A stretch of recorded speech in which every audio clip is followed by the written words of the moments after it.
the latest with Lamar? What's the timetable? What should they expect here? So this is not unexpected, Lamar Jackson not playing this upcoming week against the Houston Texans. The Texans all week have been preparing as though they were likely to face Cooper Rush. You always have to respect the sort of quarterback, the sort of athlete that Lamar Jackson is, but as the week went on and Lamar Jackson was not practicing, it became very clear to Houston that they should be preparing for Cooper Rush. This is an injury with Lamar that, I've talked about this ever since the injury happened here on CBS Sports HQ, that it's not clear when the injury took place. I know we keep showing that video of his final play against the Kansas City Chiefs. There's no obvious moment on that scramble and subsequent going to the ground where it is clear his hamstring pulled, right? And he had not really been looking like himself throughout that week, dating back to the week before as well. So there has been a thought that maybe this was an accumulation sort of injury over time. Now, he did not practice whatsoever this week, and so you have to wonder if this is going to bleed into next week when the Baltimore Ravens are going to be facing the Los Angeles Rams, because the Ravens do have a bye week after that Rams game. So it's the Texans, no Lamar, and it's Cooper Rush. Next week it's the Rams. Maybe Cooper Rush, maybe Lamar comes back, but hamstrings, Mike, as you well know, they're tricky. And so we could be looking at a 2-week layoff for Lamar Jackson so that he gets 3+ weeks to recover and return after the bye. How concerned are you with the Ravens, JJ, considering the 1-3 start, the laundry list of injuries we just saw, and still a couple of weeks until the bye? Can they survive to the bye? They can, because look at the schedule, right? Look at it after the bye, certainly compared to before the bye. As it stands right now, the only team that you would, with decent confidence, say is going to make the playoffs, the first one would be Week 14 against the Steelers, right? I mean, you look at it, they played the Bills, they played the Lions, and the Chiefs. Those are 3 teams that could be in their respective conferences title games, right? So it's okay that they lost to them.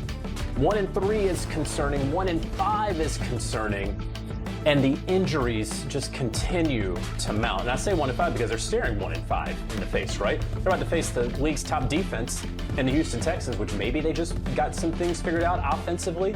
You're playing a Rams team that, you know, if they had a special teams unit that didn't make huge, gigantic mistakes, you may be talking about an undefeated LA Rams team.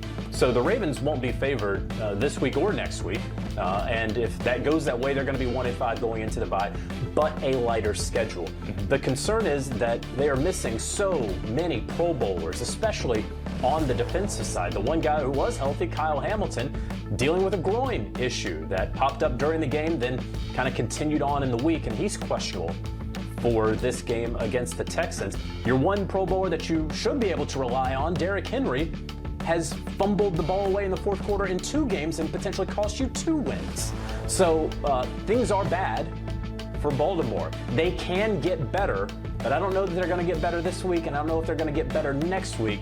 You just have to consider after the bye, maybe that schedule gets a little bit lighter, guys get healthier, and then they can start to dig themselves out of the hole. You know, for all of us watching Thursday Night Football last night, we saw the 49ers laundry list of injuries and them getting it done with a backup quarterback in Mac Jones.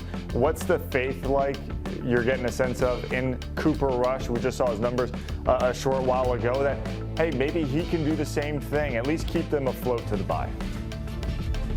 Yeah, you know, Cooper Rush has played pretty well when his number has been called, of course, playing for the Dallas Cowboys in place of Dak Prescott. You see the numbers right there. Those are great numbers for a backup quarterback. There's no question about it. The Ravens, though, are going to be doing different things offensively with him at quarterback than Lamar Jackson. Lamar's 1 of 1, and so you do have to change things in Todd Monken's offense. Now, perhaps they're going to attempt to run the ball a little bit more.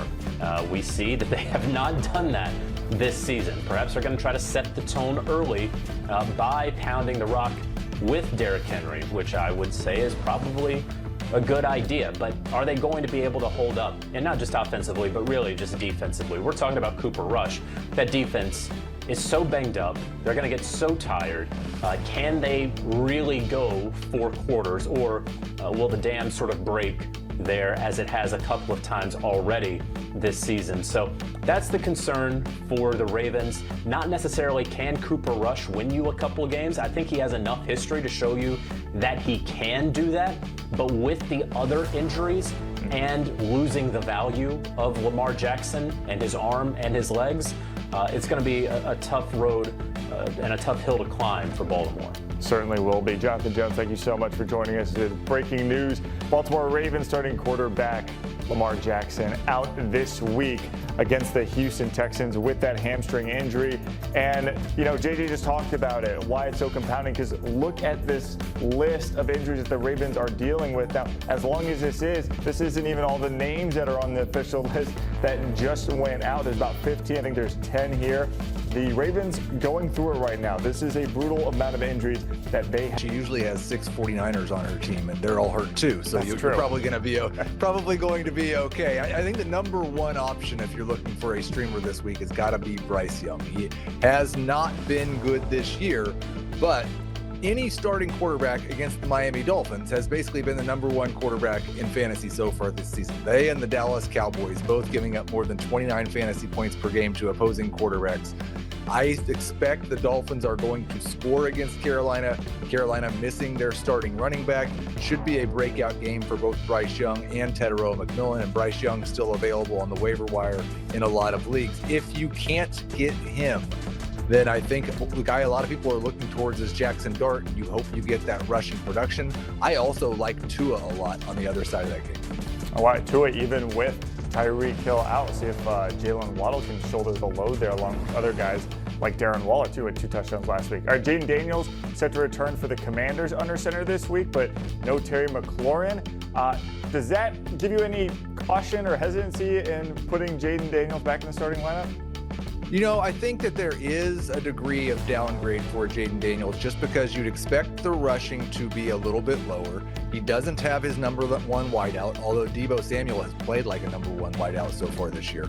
But with all the other injuries and buys we have in fantasy football, I'm still starting Jaden Daniels. I'm just not ranking him like a top 3 quarterback as I did in the preseason. Deebo Samuel, as you can see here, an absolute must-start smash play in this matchup. And I also think you can potentially go back to Zach Ertz at the tight end position. He's been down a couple of weeks, but he has a great connection with Jaden Daniels. Daniels doesn't have McLaurin. I would expect the targets to be pretty highly concentrated between Deebo Samuel and Zach Ertz. I was doing a little twofer here with the Tampa Bay Bucks. Tampa, one of these teams has been bitten by the injury bug a little bit. Bucky Irving at running back is going to be out. Mike Evans at wide receiver, they're out this week. Which running back for Tampa do you trust?